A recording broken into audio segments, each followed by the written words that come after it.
Baik, selamat siang Bapak Ibu Guru. Selamat siang. Hari ini saya minta waktu sebentar untuk memberitahukan atau mensosialisasikan tentang budaya positif. Baik, Bapak Ibu Guru yang hebat,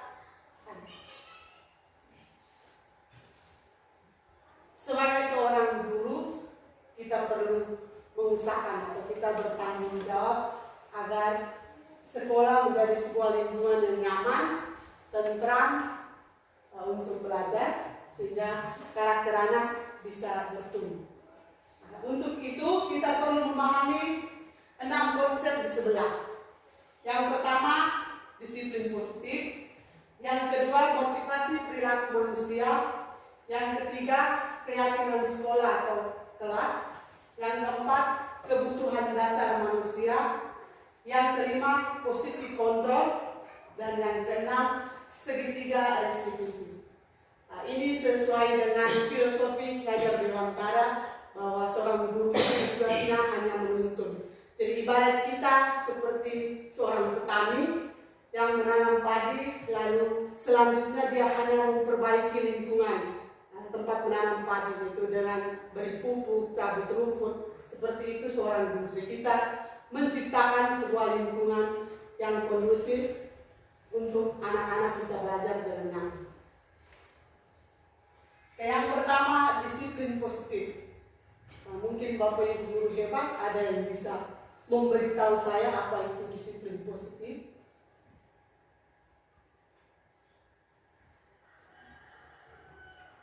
Disiplin positif itu berarti disiplin itu lahir dari diri anak sendiri.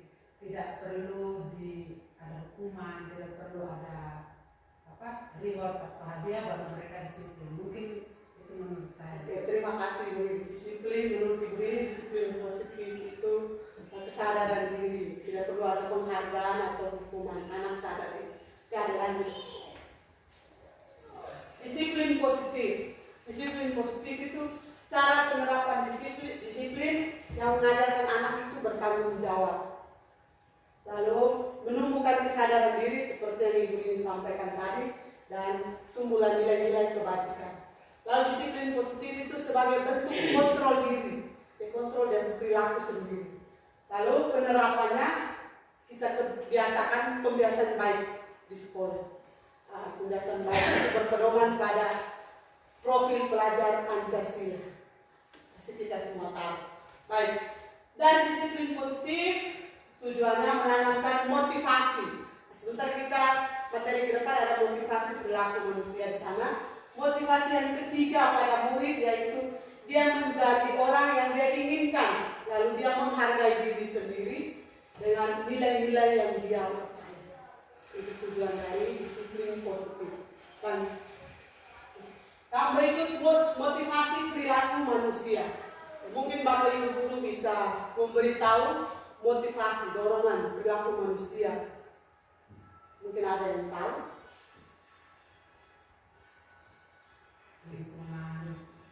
Lingkungan dalam dirinya, kesadaran diri. Ada next. Nah, motivasi perilaku manusia ada 3 di sini. Dalam konsep yang kami belajar ada 3. Yang pertama, untuk menghindari ketidaknyamanan atau hukuman. Lalu yang kedua, untuk mendapatkan imbalan atau penghargaan dari orang lain. Perilaku manusia yang pertama dan kedua itu berasal dari luar atau eksternal. Jadi dia untuk menghindari ketidaknyamanan atau hukuman. Kalau saya tidak memakai seragam, apa yang saya dapat? Atau saya terima apa? Lalu untuk mendapatkan imbalan atau penghargaan dari orang lain, saya berseragam lengkap, saya dapat apa dari guru. Itu faktor eksternal. Lalu motivasi perilaku manusia dari dalam dirinya atau internal di yang ketiga sana untuk menjadi orang yang dia inginkan, dia menghargai diri sendiri dengan nilai-nilai yang dia percaya. Dan yang berikut keyakinan sekolah atau kelas. pasti di kita punya kelas sebelum mulai pembelajaran kita buat kesepakatan yang kita sepakati bersama-sama akan menjadi nilai keyakinan yang harus kita yakini atau percaya bersama. Ini contoh keyakinan kelas. Keyakinan kelas dalam ribet-ribet. Yang pertama, nilai-nilai kebajikan universal yang disepakati bersama. Jadi kalau dalam kelas berarti guru dan siswanya sepakat bersama itu nilai. Lalu kalimatnya harus kalimat positif. Saya beri contoh. Tidak boleh datang terlambat. Kita harus lupa dalam kalimat positif. Datang di sekolah tepat waktu. Lalu yang ketiga, mudah dihafal. Jadi jangan terlalu panjang-panjang, nanti siswa tidak hafal. Itu keyakinan kelas. Ini ada contoh keyakinan kelas. Next. Yang berikut, kebutuhan dasar manusia. Jadi setiap perilaku anak pasti didasari oleh sebuah alasan. Alasan mendasar yakni kebutuhan hidup. Di sini Bapak Ibu bisa kasih saya contoh kebutuhan dasar manusia itu seperti apa?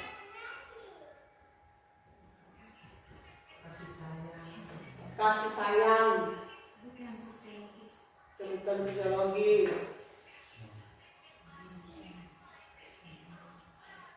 Oke, lanjut. Kebutuhan dasar manusia. Kebutuhan yang pertama, bertahan hidup. Untuk bertahan hidup pasti dia butuh yang paling dasar, makanan, minuman. Lalu kebutuhan yang kedua, kasih sayang dan rasa diterima. Nah, ini dia butuh keluarga, butuh teman. Lalu kebutuhan yang ketiga, kebutuhan dasar manusia, penguasaan. Lalu yang keempat, kebebasan. Lalu yang kelima, kesenangan. Jadi 5 dasar kebutuhan manusia. Dari kebutuhan ini kita bisa menyelesaikan masalah anak yang dihadapi. Bisa kita jalankan dan melihat kebutuhan apa yang dia harus penuhi sehingga dia melakukan hal tersebut. Dan kita lihat kasus ini. Ibu Ambar, guru wali kelas 2A di SD Pelita Hati sedang bingung menghadapi ulah salah satu murid di kelasnya Doni. Beberapa anak di kelas 2A telah datang padanya dan mengeluhkan Doni yang seringkali meminta bekal makan siang mereka dengan paksa. Jika Anda menghadapi situasi seperti Ibu Ambar, apa yang Anda lakukan? Menurut Anda, kira-kira apa alasan Doni melakukan hal itu? Tadi di depan saya sampaikan dia berperilaku seperti itu karena dia ingin memenuhi kebutuhan hidupnya. Nah, kira-kira kalau kita mengalami situasi seperti Ibu Ambar, apa yang kita lakukan? Lalu alasan apa Doni melakukan hal itu? Bapak Ibu guru bisa bantu saya?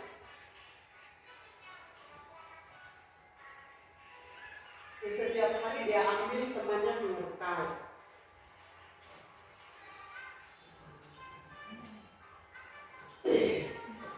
Kalau saya jadi Ibu Ambar balik kelas, apa yang saya lakukan? Bagaimana Pak? Iwani bilang menasihati dia. Ibu Tima bilang memberikan perhatian. Oke, terima kasih Ibu. Kira-kira alasan Doni melakukan itu?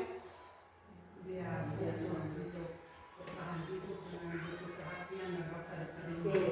Menurut Ibu ini dia butuh untuk bertahan hidup, lalu dia butuh untuk merasa diterima.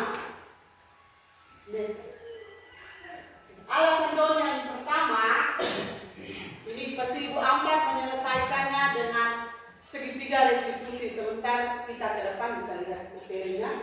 Lalu dia menemukan alasan. Pasti alasan yang pertama karena Doni itu lapar dan dia tidak membawa bekal. Maka kebutuhan dasar yang sedang dipenuhi oleh Doni adalah bertahan hidup. Alasan yang kedua, dia merasa senang jika temannya melaporkan kepada orang tua dan guru. Maka kebutuhan dasar yang sedang dipenuhi Doni adalah kesenangan, kasih sayang, dan rasa diterima. Ini dia butuh perhatian. Lanjut, alasan yang ketiga, dia ingin temannya jadi takut terhadapnya, selalu menuruti keinginannya. Maka Doni sedang berusaha memenuhi kebutuhan penguasaan. Dia menjadi penguasa. Lalu alasan yang keempat, karena dia merasa bosan dengan bekal dari rumahnya, karena menunya yang sama, Doni berusaha memenuhi kebutuhan yang terakhir itu kebebasan. Dia ingin bebas. Ya mungkin dia merasa bahwa di rumah makannya ini saja. Dia sampai di sekolah dia lihat dia punya teman yang bekal yang berbeda. Dia butuh kebebasan.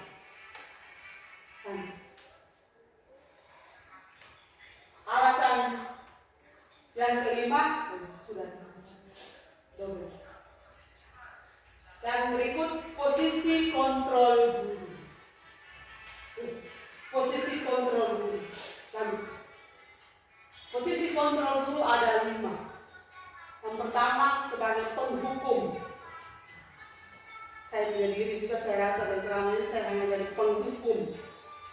Lalu yang kedua, pembuat rasa bersalah. Yang ketiga, teman. Lalu yang keempat, pemantau. Yang kelima, manajer. Penghukum, pembuat rasa bersalah, teman, pemantau. Kalau penghukum, berarti dia melakukan kekerasan verbal dan fisik. Misalnya dengan kata-kata kasar. Saya bisa buat kalau saya pikir dalam kelas anak tidak mengerjakan tugas. Kalau kamu tidak melakukan, saya akan itu kekerasan verbal. Lalu kekerasan fisik, berarti anak itu disakiti, cubit telinga, tempelin. Lalu pembuat rasa bersalah.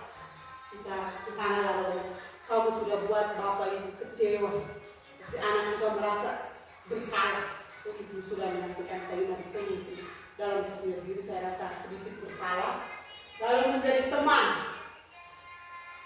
Tolong lakukan demi ibu saja, kali ini saja. Itu berarti kita kontrol. Dulu posisi kontrol dengan berteman. Lalu pemantau. Pemantau ini berarti kita tanya apa peraturannya, kita tanya sampai selidiki sampai dia jawab. Lalu posisi kontrol yang terakhir manajer. Ini yang perlu kita tanamkan dalam diri kita sebagai seorang guru. Posisi manajer dia rangkum semua dari depan. Lebih membuat rasa bersalah teman dan pemantau. Penghukum mungkin tidak masuk di dalam manajer. Di sini kita berusaha sebagai manajer dan kita menemukan anak yang bermasalah, maka kita mulai tanya dia. Nanti caranya dengan penerapan segitiga restitusi.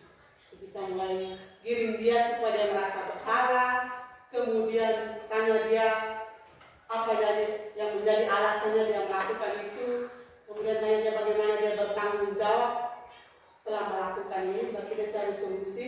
Ini posisi kontrol ini yang harus kita tanamkan dalam diri kita. Dan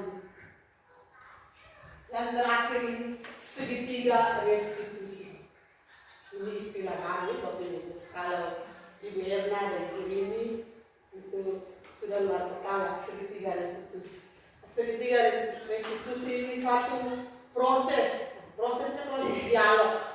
Jadi wawancara antara guru dan siswa yang bermasalah untuk menyelesaikan masalahnya dengan cara menghantar dia yang dari rasa bersalah tadi menjadi orang yang sukses nanti. Ada 3 tahapan. Ini segitiga restitusi. Yang pertama kita harus menstabilkan identitasnya dulu. Dari yang tadi dia bersalah, kita stabilkan dia dulu menjadi orang yang sukses. Lalu yang kedua, validasi tindakan. Di sini kita validasi kebutuhan. Tanya dia alasan apa sampai dia berbuat. Lalu yang terakhir, tanyakan keyakinan. Di kelas tidak ada keyakinan. Kira-kira nilai keyakinan apa yang kamu langgar. Itu tahapan segitiga restitusi. Tujuan dari yang pertama, menstabilkan identitas. Tahap yang pertama. Jadi setelah kita tahu siswa itu bermasalah, kita panggil dia. Panggil dia lalu wawancara. Dalam tahapan yang pertama, stabilkan dulu identitas.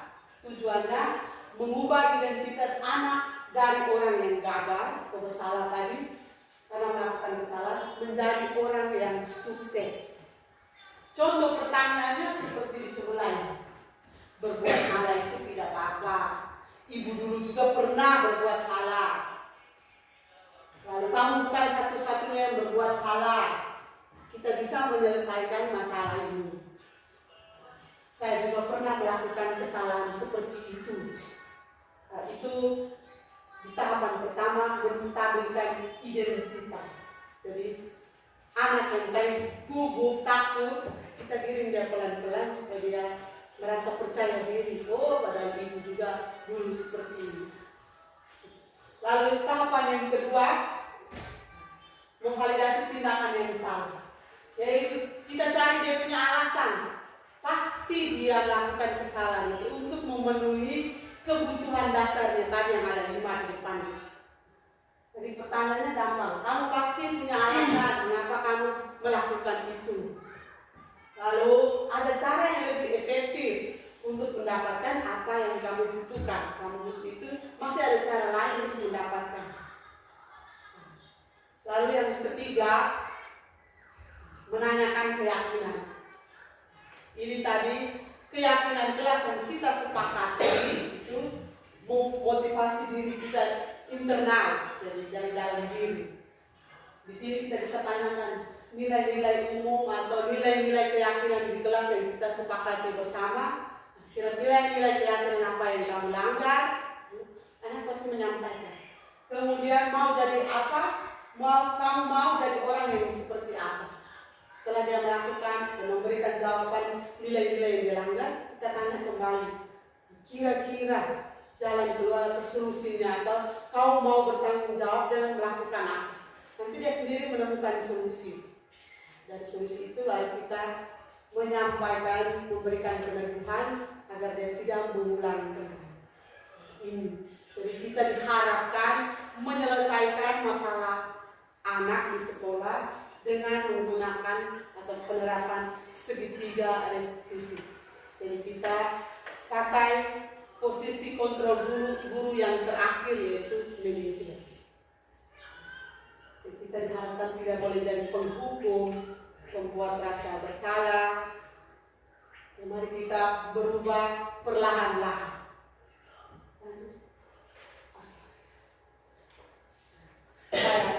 Pemaparannya sudah selesai. Saya minta waktu sedikit, kita bisa diskusi kalau ada hal-hal yang tidak belum atau kurang dipahami. Di sini juga ada senior saya, Ibu Imi, Ibu Erna. Kita sama-sama diskusi atau ada menemukan masalah anak di sekolah ini atau di kelas, kita bisa sama-sama selesai. Silakan Bapak Ibu Guru.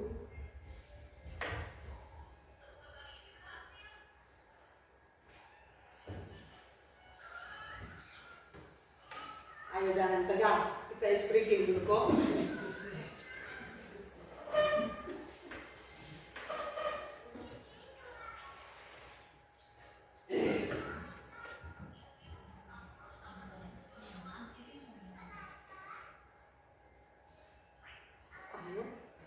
Mungkin saya ingat kembali tentang keyakinan kelas.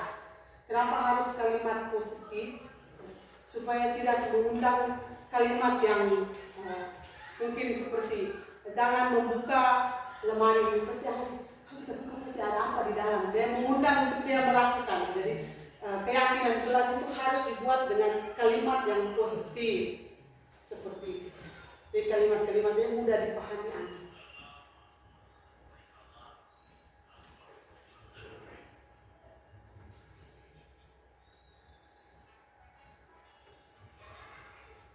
Tidak ada diskusi lagi, tidak ada pertanyaan atau tambahan, tanggapan.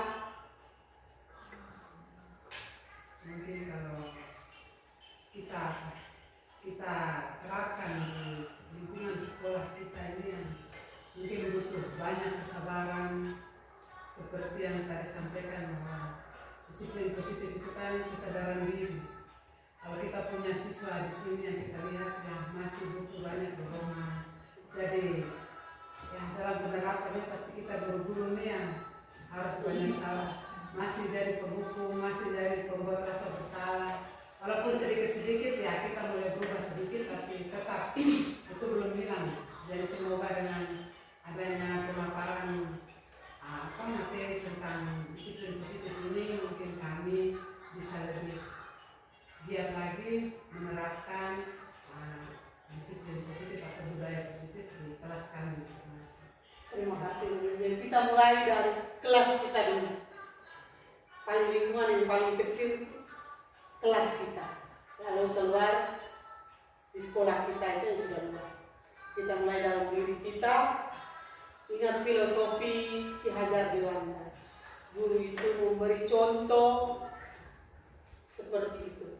Jadi kita mulai dalam diri, kemudian di kelas biasakan disiplin positif, budaya positif muncul di sana, lalu lebih luasnya ke lingkungan sekolah. Dan mungkin yang hal pertama yang kita buat di dalam kelas harus ada keyakinan kelas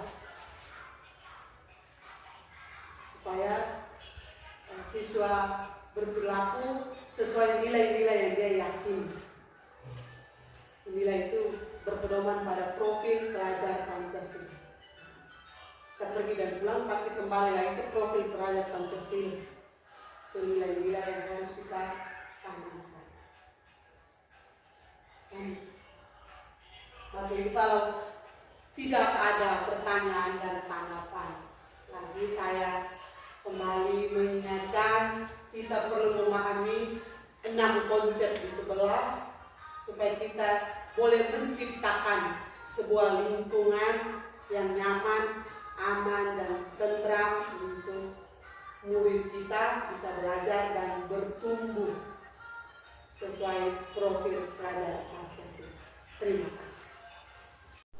Oke, kesepakatan kelas. Nadanya seperti aturan. Bukan ini kesepakatan kelas. Kita sama-sama sepakat. Lalu kalau sudah sepakat, sama-sama patuhi. Sama-sama buat apa?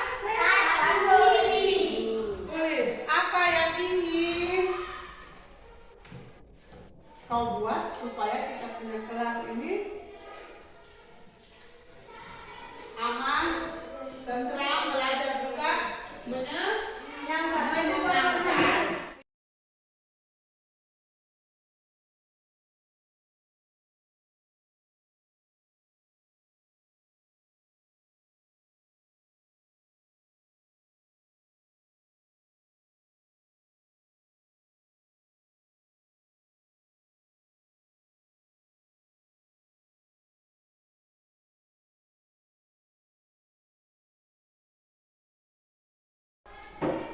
Vanessa datang awal kalau piket.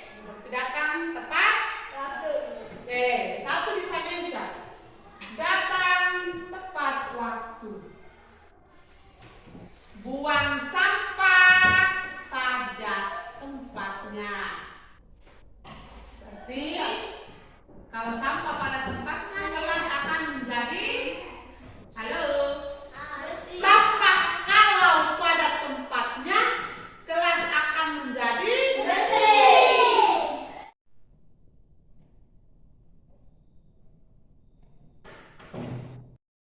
Kami sampaikan kepada Ibu Wati yang telah membagikan budaya positif untuk kepentingan lembaga, juga untuk kepentingan guru-guru dan semua siswa yang ada di lembaga ini. Terima kasih. Nah, terima kasih kepada Ibu Wati yang telah membagikan kepada kami budaya positif. Terima kasih banyak, dari hasil itu kami bisa praktekkan dalam kegiatan pembelajaran kami.